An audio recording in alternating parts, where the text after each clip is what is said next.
नमस्कार दोस्तों, सनातन सदगुरु की इस खास प्रस्तुति में आपका एक बार फिर से बहुत बहुत स्वागत। राम कथा वाल्मीकि जी ने भी लिखी थी, राम कथा तुलसीदास जी ने भी लिखी और राम कथा महर्षि कंब ने भी लिखी। और उसी राम कथा के प्रवाह में हमारे साथ हैं अनूप जी महाराज। इन्होंने भी भगवान राम के चरित्र को समस्त सामान्य नागरिकों तक पहुंचाने का संपूर्ण प्रयास किया है। तो आपका बहुत बहुत स्वागत है स्वामी जी। सबसे पहले तो मैं ये जानना चाहूँगा कि जीवन में भगवान राम का आगमन कैसे हुआ, राम कथा का ये मर्म कैसे मन में आया आपके? जय श्री राम उद्देश जी, आपके चैनल के माध्यम से आपके जितने भी श्रोता हैं सबको मेरा जय श्री राम। आपका जो प्रश्न है वो प्रश्न तो अपने आप में बड़ा सारगर्भित है और ये प्रश्न इतना महत्वपूर्ण है कि जीवन में हर व्यक्ति को इसके बारे में जानना चाहिए कि आखिर राम के प्रति उसका जुड़ाव कैसे है और राम के प्रति उसका जुड़ाव क्यों है। तो जैसा कि वाल्मीकि जी ने कहा है, उद्देश्य जी, जब मैं पढ़ने लगा लो राम कथा और राम जी के बारे में अध्ययन, देखिए लगाव तो बचपन से रहा, ऐसे परिवार में रहे जहाँ की राम कथा सुंदर कांड और ये सब के पाठ होते रहे, राम कथा के प्रति लगाव रहा। तो राम जी का चरित्र आकर्षण तो ही है अपने आप में, लेकिन जब स्वयं का एक अन्वेषण हुआ तो उसमें एक चीज़ मिली कि राम जो है, राम जी का जो चरित्र है वो जीवन जीने की एक कला है। कोई भी व्यक्ति है, आज हम देखते हैं बचपन से लेकर के बुढ़ापे तक के दौर में बच्चा है, विद्यालय में पढ़ने जाता है, स्कूल में पढ़ता है, कॉलेज में पढ़ता है, उसके बाद नौकरी में लग जाता है या कोई बिज़नेस करता है, तो उस हर एक जीवन के कदम पर जो जो उसके प्रयास हैं, जो जो उसका दिनचर्या है, वो कैसे जीना है, जीवन में आने वाली हर परिस्थिति का सामना उसको कैसे करना है, ये स्कूलों की किताबें नहीं बता सकती, ये कोई टीचर नहीं बता सकता। ये जो मेरा अनुभव रहा कि राम कथा बता सकती है कि व्यक्ति को अपने पिता के साथ, अपनी पत्नी के साथ, अपने बच्चों के साथ, अपने परिवार के सभी स्नेहीजनों के साथ व्यक्ति अपना जीवन जीना शुरू करता है। बचपन आया, बचपन तक तो हम नहीं कह सकते हैं कि वह कैसे जिएगा, लेकिन जब बचपन से जैसे ही आगे बढ़ा, युवावस्था में आया तो कई जिम्मेदारियां आई। अब उसको बेटे का धर्म धीरे धीरे समझ में आने लग गया कि हमको बेटा होकर के क्या क्या करना है। उस दहलीज को जैसे ही धीरे धीरे आगे बढ़ता है तो पता चलता है कि अब गृहस्थ जीवन में प्रवेश करना है, पति का धर्म कैसा होना चाहिए या हमारी क्या क्या जिम्मेदारियां होनी चाहिए। ये चीज़ें व्यक्ति को पता नहीं होती, इन चीज़ों की कहीं अध्ययन नहीं होता उसको। जब उसको पता नहीं है कि जीवन जीना कैसे है, तब वो अपने जीवन से उद्देश्य भैया थोड़ा उलझा हुआ रहता है। वो समझ नहीं पाता कि हमारे गृहस्थ जीवन में ये जो स्ट्रेस है, टेंशन है, इतना जो उद्वेगना है हमारी, जो इन सब का हल क्या है। पढ़ा तो बहुत, डिग्रियां बहुत प्राप्त करी और नौकरी भी अच्छी कर रहा है, सब कुछ कर रहा है, पैसा भी आ रहा है, लेकिन उसको जीवन जीने की कला नहीं आ रही है। तो ये जो जीवन जीने की कला है, मेरी समझ में ये राम कथा से ही संभव है, प्रभु के चरित्र से संभव है, प्रभु के चरित्र का अनुसरण करके ही संभव है। तब मुझे महसूस हुआ कि क्यों ना लोगों को राम कथा से जोड़ा जाए। आज की जो युवा है, 60 के बाद, रिटायर होने के बाद ही राम कथा जरूरी नहीं है, तब तो जीवन सब व्यतीत कर लिया, जो कुछ होना था सब हो गया। लेकिन अब जो युवा है वो बेचारा अपना जीवन कैसे जिए, जब जिसका वर्तमान ठीक होगा उसी का भविष्य ठीक होगा। तो जिसका वर्तमान सुधरे, इसलिए मैं राम कथा से लोगों को जोड़ता हूँ, भागवत कथा के माध्यम से भगवान कृष्ण के चरित्र से लोगों को जोड़ता हूँ कि आप थोड़ा जुड़िए। जो प्रभु ने करके दिखाया है वह मानव जाति के लिए बड़ा आवश्यक है और उस पर कार्य किया जाए। जी स्वामी जी, आपने बताया कि राम कथा जीवन के लिए बहुत जरूरी है। अब एक चीज़ और आती है, मतलब ये लोक में प्रसिद्ध भी है कि राम नाम अपने आप में ही एक सिद्ध नाम है, कि राम का मात्र नाम लेने से ही जो है इंसान अगर कहें तो भवसागर से पार हो जाता है। तो राम नाम ही काफ़ी, फिर राम कथा की क्या आवश्यकता है, मतलब इतनी ऐसा कुछ? उद्देश्य भैया, आपका जो प्रश्न है कि राम नाम लेने से व्यक्ति का कल्याण हो जाता है, तो प्रश्न तो बड़ा अच्छा है, क्योंकि जो आप कह रहे हैं वो भी प्रामाणिक है कि यत् फलम नास्ति तपसा न योगे न समाधिना तत्फलम लभते सम्यक कलौ केशव कीर्तनात्। भागवत कह रही है, भागवत महात्म के पहले अध्याय का 68वां मंत्र है ये। यही बात पद्म पुराण में भी कही गई है, 6वें खंड का 195वें अध्याय का 54वां मंत्र है ये। यत् फलम नास्ति तपसा न योगे न समाधिना। जो फल समाधि में, तपस्या में, योग में नहीं है, वो कलयुग में केशव के कीर्तन से संभव है। इवन यहाँ तक कह दिया पद्म पुराण में कि तीर्थादप्यधिकम विष्णोर भजन मुच्यते। तीर्थों से भी पावन भगवान विष्णु का नाम है, पद्म पुराण कह रहा है। 3रे खंड के 50वें अध्याय का 36वां मंत्र है ये। यही नहीं, पद्म पुराण ये भी कह रहा है कि ये किसी और ने नहीं कहा है, स्वयं नारायणो देवः स्वनाम्नि जगताम गुरुः आत्मनो अभ्यधिकाम शक्ति स्थापयामास सुब्रताः। पद्म पुराण कह रहा है, 3रे खंड के 50वें अध्याय का 24वां मंत्र है। भगवान ने स्वयं कहा है कि मेरा नाम ही जगत गुरु है, उससे बड़ा कोई गुरु नहीं है, और मेरे नाम में मैंने अपने से ज़्यादा शक्ति स्थापित करी है। तभी तो भागवत का अंत कहता है कि, अंतिम श्लोक है उसका कि नाम संकीर्तनम यस्य सर्व पापः प्रणाशनम प्रणामो दुख शमनम तम नमामि हरिम परम। तो नाम संकीर्तन आवश्यक है। तो अब प्रश्न आता है कि कौन सा नाम लिया जाए? तो श्री राम राम रामेति रमे रामे मनोरमे सहस्त्रनाम तत्तुल्यम राम नाम वरानने। सभी नामों में से विष्णु सहस्त्र नाम के बराबर एक बार राम राम कह दिया जाए तो बराबर होता है। इसी बात को गोस्वामी जी ने बहुत सरल भाव में कह दिया कि कलयुग केवल नाम आधारा, सुमिर सुमिर नर उतरहि पारा, कलयुग जोग न यज्ञ न ज्ञाना, एक आधार राम गुण गाना। कौन सा नाम गाएं? तो राम सकल नामन ते अधिका, हो नाथ अग खग गण बधिका। ये उन्होंने कहा कि राम नाम सर्वश्रेष्ठ है। तो ये तो मैंने बताया कि आपका जो प्रश्न है उसकी प्रमाणिक पुष्टि है पुराणों के माध्यम से, सब तरफ से राम नाम सर्वश्रेष्ठ है। तो आपका प्रश्न है कि जब राम नाम सर्वश्रेष्ठ है, एक बार लेने से जासु नाम सुमिरत एक बारा, उतरहि नर भव सिंधु अपारा, पापी उजाकर नाम सुमिरहि अति अपार भव सागर तरहि। तो जब उसका नाम लेने से ही लोग तर जाते हैं तो राम कथा की आवश्यकता क्या है? तो उद्देश्य भैया जितना कुछ ही हमने आपको बताया, ये जानने के लिए राम कथा की आवश्यकता है।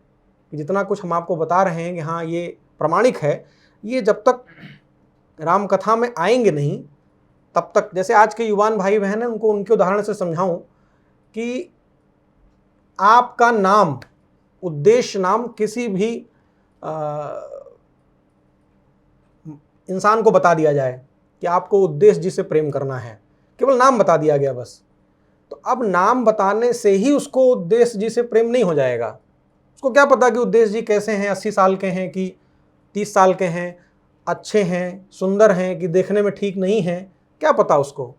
तो इसीलिए हमारे धर्म में बताया गया, गोस्वामी जी ने कहा कि राम नाम कल्याण तो कर देता है, ये ठीक बात है। अजामिल राम नाम नारायण नारायण कह के राम नारायण का अर्थ नहीं पता था उसको, कल्याण कर गया। लेकिन उद्देश्य भैया हमारे सनातन धर्म में कहा गया है कि सिर्फ मोक्ष प्राप्त करने के लिए यहाँ हम आप नहीं आए हैं। सगुनो उपासक मोक्ष न लेहि, यहाँ मोक्ष प्राप्त करने के लिए हम आप नहीं आए हैं। क्यों? अगर मोक्ष ही प्राप्त करना है, यहाँ हम आप आए, भगवान ने हमको आपको भेजा, और पुनः हम आप भगवान के पास चले जाएं, तो यहाँ फिर आए क्यों?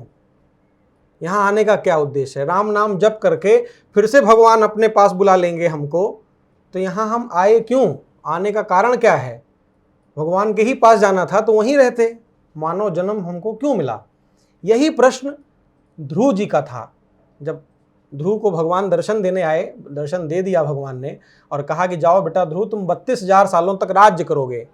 ध्रुव ने कहा प्रभु आपसे मिलकर बहुत अच्छा लगा, अब आप अपने साथ लिए चलिए। भगवान ने ध्रुव को अपनी गोद में बैठाया, तो जब गोद में बैठा लिया तो ध्रुव ने कहा प्रभु अब इस गोद से उतरना नहीं है, अब आप लिए चलिए। तो भगवान ने गोद से उतारा, कहा ध्रुव हम तुमको अपने पास ले जाने के लिए नहीं आए हैं, हम अपने पास ही लेना होता तो वहीं रखे होते, तुम तो हमारे पास से आए ही हो। तो इस भूधरा पर, इस मानव धरा पर इंसान आता क्यों है? मोक्ष प्राप्त करने नहीं आता, क्या करने आता है? तो वो जानना जरूरी है। वो क्या जानना है?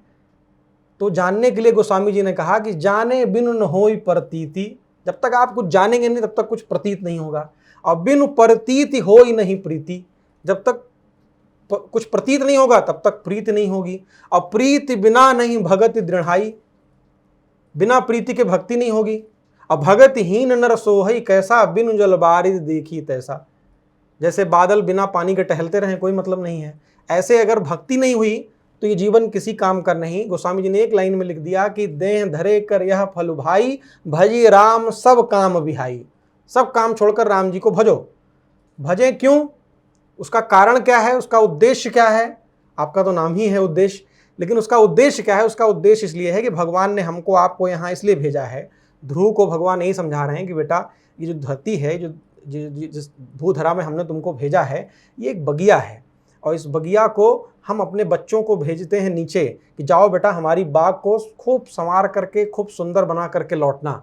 और यहाँ आने के बाद कोई फूल देखता है, अब उस फूल को देख करके कोई सोचता है कि इसको सींच करके और बड़ा करें, इस जैसे और फूल लगाएं।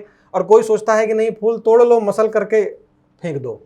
तो भगवान ने भेजा, अब उसके इस धरती को, उसके इस बगिया को हम आप मिल करके कितना अच्छे से सजा लेते हैं, कितना सुंदर बना लेते हैं, इसलिए भगवान ने भेजा है। मोक्ष, सगुण उपासक कभी मोक्ष नहीं मांगता है। वो यहाँ आता है, भगवान ने जो उसको जिम्मेदारी दी है, नहीं भी समझ में आ रहा है तो भगवान से प्रार्थना करता है कि हे प्रभु मेरे आने का कोई उद्देश्य बताओ और मैं आपके संसार को कितना और सुंदर बना सकूं। तो ध्रुव को भगवान ने यही कहा कि बेटा तुमको तुम्हारे पिता ने गोद से उतार दिया अपने, तो तुमको मेरी गोद की इच्छा हुई, तो जाओ आज से ऐसा कुछ करना कि संसार में किसी भी पुत्र को पिता की कमी ना खले। उसकी जगह पे तुम आओ, सबका साथ दो, सबके साथ ऐसे लग करके काम करो कि उसको लगे कि हम सनातनी हैं और हर सनातनी भाई भाई एक दूसरे की मदद करने के लिए यहाँ आए हैं। और ये संसार हमारे प्रभु का है, आप भी उसी के बेटे हैं, हम भी उसी के बेटे हैं। हम दोनों भाइयों का कर्तव्य बनता है कि अपने पिता की जो संपत्ति है, ये भूधरा है, उसको खूब अच्छे से संवारें, उसमें कोई कमी ना रहने दें।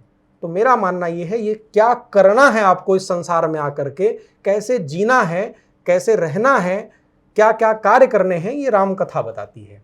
तो राम नाम लेकर के तो कोई भी चला जाएगा, लेकिन जाने के लिए हम आप नहीं आए हैं।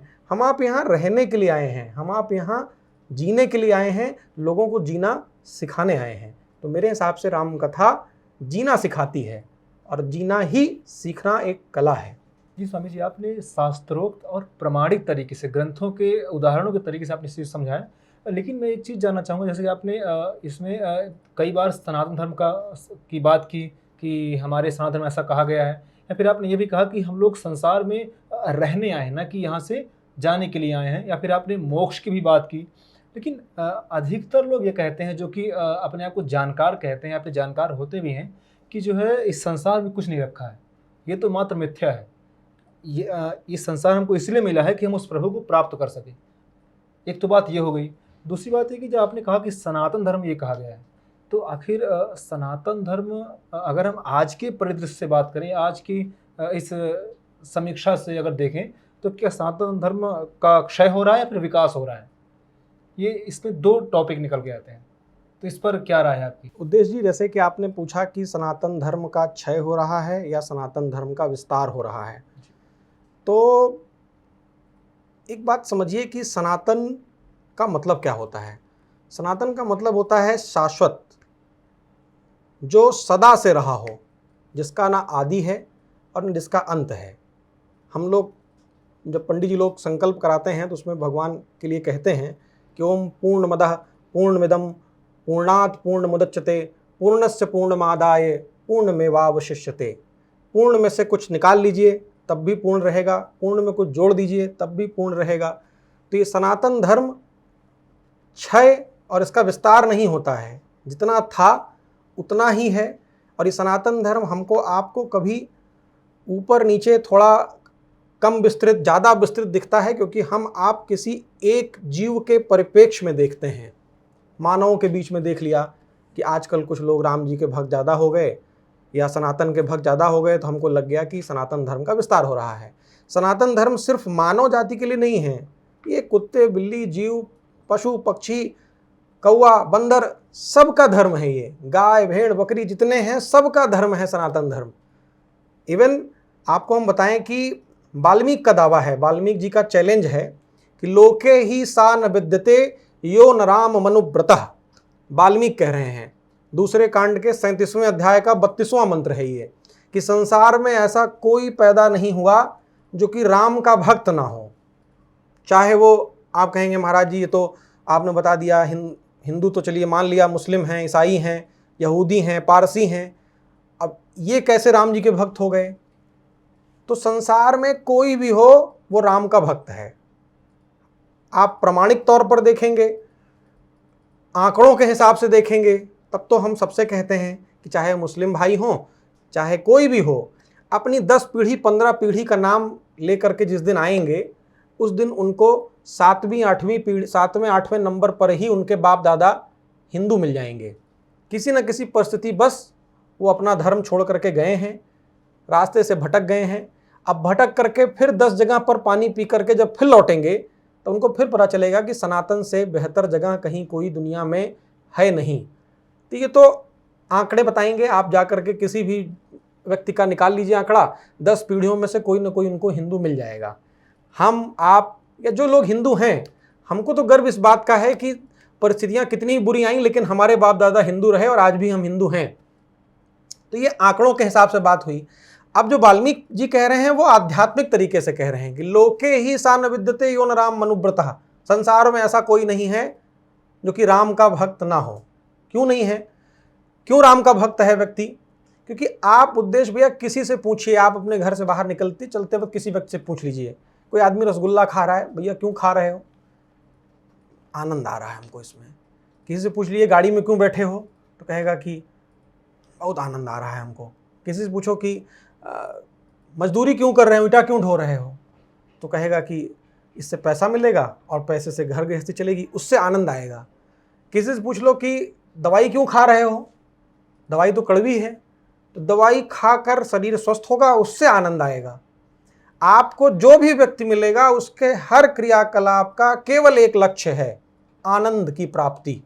इसके अलावा संसार में किसी धर्म का, किसी जाति का, किसी संप्रदाय का कोई भी जीव हो, वो बिना आनंद के कोई काम नहीं करता।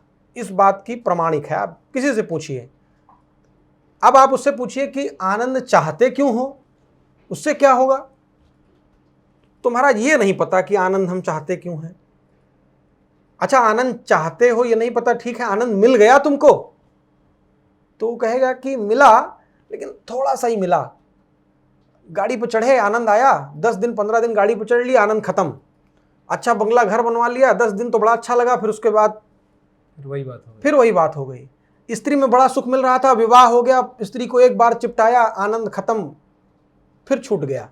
ये आनंद ढूंढ क्यों रहे हैं और आनंद मिल क्यों नहीं रहा? इसी में संसार भटक रहा है। उसी का वाल्मीकि जी उत्तर दे रहे हैं कि हर व्यक्ति आनंद ढूंढता है, इसलिए ढूंढता है क्योंकि हर व्यक्ति कोई ना कोई जीवात्मा है और वो जीवात्मा उस परमात्मा का अंश है। तो ये जीवात्मा उस परमात्मा का अंश है और ये आनंद इसलिए ढूंढ रहा है क्योंकि वो जो परमात्मा है वो परमानंद है। राम जी के लिए कहा गया कि जब नामकरण हुआ तभी कह दिया गया कि जो आनंद सिंधु सुख राशि, सीकर ते त्रैलोक सुपासी, सो सुख धाम राम अस नामा, अखिल लोक दायक विश्रामा। वो परमानंद है, इसीलिए हम आप आनंद ढूंढ रहे हैं। यही जीवन का लक्ष्य है और हर व्यक्ति आनंद ही तलाश कर रहा है। इसीलिए हर व्यक्ति राम का ही भक्त है। आज नहीं तो कल उसको राम का भक्त होना ही है। बस हाँ, साइन एक्स का ग्राफ 0 से शुरू होकर के 2 पाई तक पहुंचता है, फिर नीचे आता है -2 पाई पर, फिर पहुंच जाता है ऊपर। ऐसे ही उद्देश्य भैया हर व्यक्ति टहल रहा है। पहले सनातनी ही था, रास्ते भटके दूसरे धर्मों में चला गया। जब उसकी चरम सीमा को पहुंच जाएगा और उसको दिख जाएगा कि इस धर्म में रहने लायक, हमारे लायक जगह नहीं है, तो फिर लौट करके वो सनातन धर्म ही स्वीकार करेगा। हमारे मथुरा वृंदावन आ जाइए, अयोध्या आ जाइए, विदेशों से बहुत लोग आकर के सनातन धर्म अपना करके अपना जीवन आनंद कर रहे हैं। तो सनातन धर्म का क्षय विस्तार की बात नहीं है, ये ऐसा बना ही है कि एक साइकिल के रूप में एक ही जगह पर कोई व्यक्ति नहीं टिका रहेगा। परिवर्तन संसार का नियम है। जो व्यक्ति जहाँ है वहाँ से थोड़ा बहुत विचलित होगा, लेकिन सनातन ऐसा है, घूम घाम के सब फिर वहीं आएंगे। आज नहीं तो कल सनातन सबको स्वीकार करना पड़ेगा, क्योंकि सनातन ने कभी किसी को बाध्य नहीं किया। हम आप सनातनी हैं, क्योंकि स्वतः सनातनी हैं। हमको आपको किसी ने कनपटी पे बंदूक रख करके सनातन धर्म नहीं ग्रहण कराया, ना तो हमको किसी ने कराया, और ना हम आज किसी के साथ कर रहे हैं, और ना हम भविष्य में कभी किसी के साथ ऐसा करेंगे। हर व्यक्ति सनातनी होगा, यही संसार का नियम है। तो स्वामी जी, आपने यही बताया कि सनातन क्यों जरूरी है, या फिर सनातन का विस्तार कभी नहीं होता, या उसका कभी क्षय भी नहीं होता, उसका कभी नाश भी नहीं होता। आपने एक बात और कही कि हम सभी आत्मा उस एक परमात्मा के स्वरूप है, उस परमात्मा के ही अंग है। अब इससे एक मेरे को प्रश्न बहुत ही जो जटिल लगता है बहुत ज़्यादा, कि मतलब ये क्या ऐसा होता होगा या नहीं होता होगा। अब एक बहुत ही सोचने वाली बात है कि अगर हम शिव पुराण पढ़ते हैं तो वहाँ परमात्मा भगवान शिव हो जाते हैं। यदि वहीं हम विष्णु पुराण पढ़ते हैं तो वहाँ परमात्मा जो है भगवान विष्णु हो जाते हैं। और अगर हम देवी भागवतम भी पढ़ते हैं तो वहाँ पे सर्व जगत जननी जो है माता भगवती हो जाती हैं। तो इस एक परमात्मा का क्या, इसका एकाकार क्या है इनका? क्योंकि अब भगवान शिव भी परमात्मा है, भगवान विष्णु भी परमात्मा है, और माता जगत जननी भी परमात्मा का स्वरूप ही है। तो इस मतलब इस जटिलता का क्या कारण है कि इस मतलब हर, क्योंकि पुराण तो एक बहुत ही प्रामाणिक और जो है ऐसा ग्रंथ है जो बिल्कुल मतलब शाश्वतता बताता है। तो इस पर क्या विचार है आपके, या फिर क्या इस पर हुआ है? उदेश भैया, प्रश्न आपका बड़ा अच्छा है कि अगर आप एक नज़रिए से देखेंगे तो आप ये सोच सकते हैं कि हो सकता है लोगों के बीच भटकाव आए कि विष्णु पुराण पढ़ें और देवी भागवत पढ़ें तो वहाँ पर भगवान बदल रहे हैं। देखिए क्या है कि जब सृष्टि की रचना हुई तो सृष्टि की रचना में स्वयं भगवान ने का जब ये मन बना कि एको अहम बहुश्याम, मैं ही एक बहुत स्वरूप में हो जाऊं। क्यों? क्योंकि संसार में जितने लोग हैं सबकी पसंद का भगवान अलग है। किसी का भगवान गोरा है, किसी का भगवान सांवरा है, किसी का भगवान धनुष लिए है, किसी का भगवान बंसी बजा रहा है, किसी के भगवान त्रिशूलधारी हैं, किसी के भगवान मूसक सवारी करते हैं। जिसकी जैसी कल्पना हो जाए, जिस भक्त ने जैसा वरदान मांगा, भगवान ने उसको वैसा ही स्वरूप दे दिया। जिनकी रही भावना जैसी, प्रभु मूरत तिन देखी तैसी।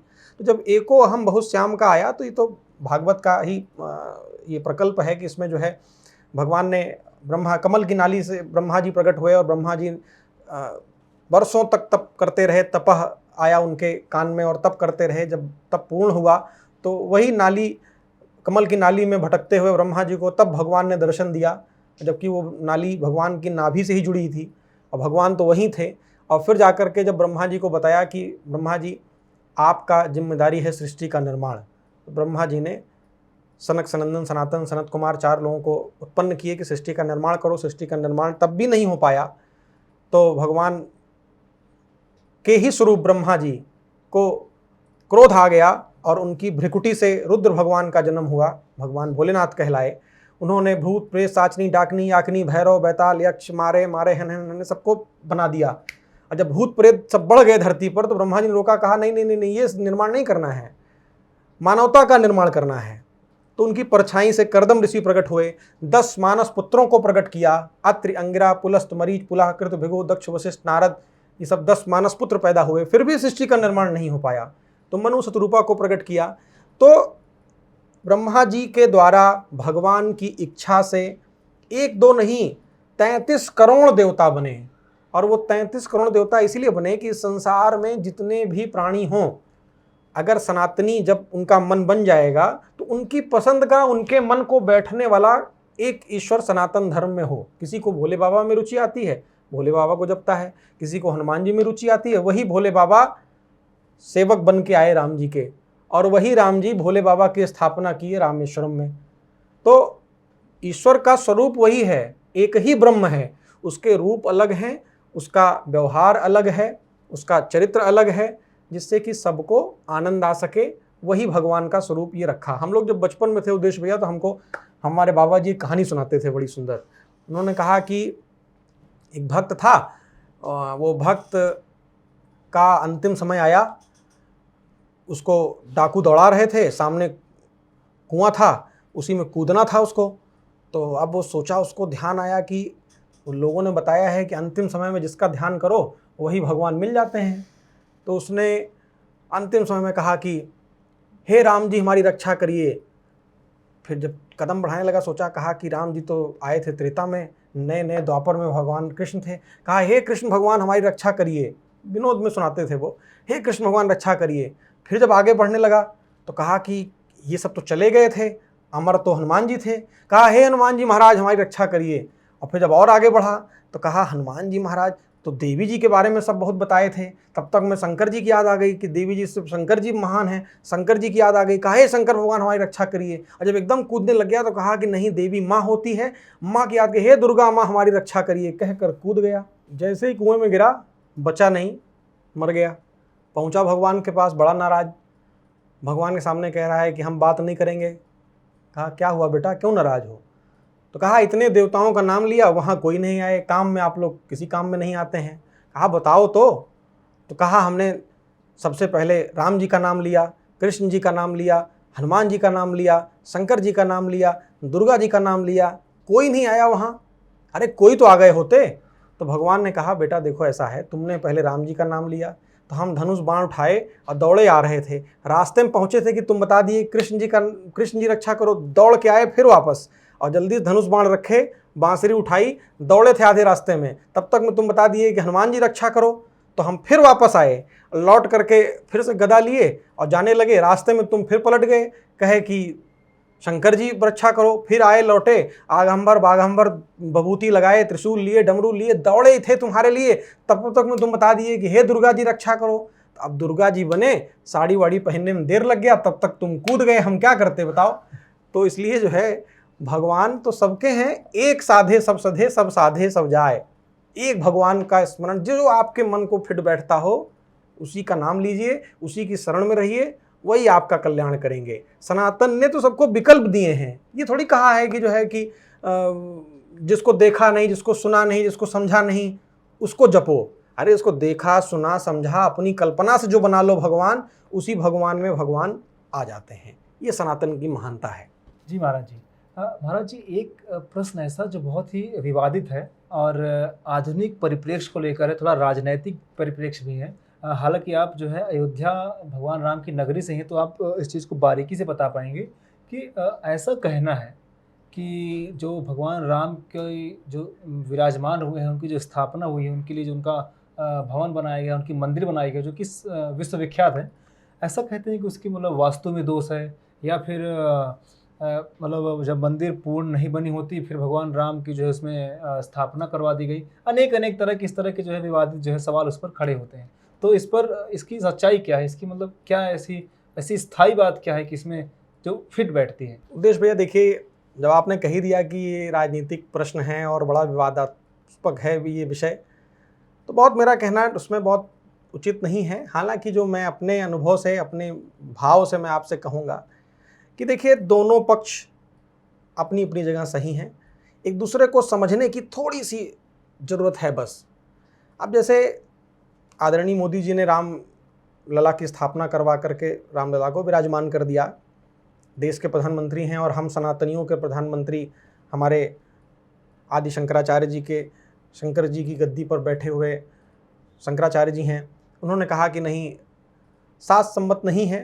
देखिए शंकराचार्य जी की भगवान हैं हमारे लिए, वो उनकी सब बातें 100% सही हैं, लेकिन थोड़ा परिस्थितियां भी देखनी पड़ेंगी कि जिस परिस्थिति में समाज चल रहा है, जहां आज भी कई नेता ऐसे हैं कि वो कहते हैं कि जब हमारी सरकार आएगी तो हम बने हुए राम मंदिर को तोड़ देंगे।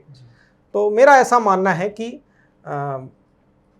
मोदी जी ने निर्णय ठीक लिया, क्योंकि देखिए कोई चीज़ भविष्य के गर्त में रख करके नहीं चला जा सकता है। आज जब तक हैं, आज ही जिस काम को कर लिया जाए, कल पर न टाला जाए, ज़्यादा ठीक है। हमारा जो सनातन धर्म है वो, मैं आपको बताऊं तो मेरी समझ से नियमों के बंधन में इतना नहीं बंधा हुआ है। हमारा सनातन धर्म प्रेम के बंधन में बंधा हुआ है।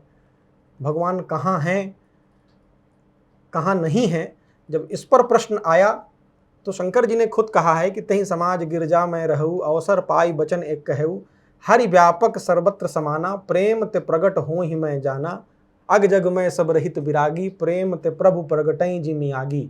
भगवान मंत्र से, प्राण प्रतिष्ठा की विधियों से, नियमों से नहीं प्रकट होते हैं। भगवान प्रकट होते हैं प्रेम से। और जब करोड़ों करोड़ देशवासियों का प्रेम है कि रामलला वहाँ विराजमान हैं, तो मेरी समझ ऐसी है, हो सकता है हम उतने शास्त्र प्रमाणिक तौर पर आपको न संतुष्ट कर सकें, लेकिन प्रेम की भाषा है, प्रेम की भाषा आंसुओं की भाषा होती है। वहाँ यही कहा जाता है कि जो प्रेम कह रहा है वो यही कह रहा है कि रामलला वहाँ विराजमान हैं, तो विराजमान हैं।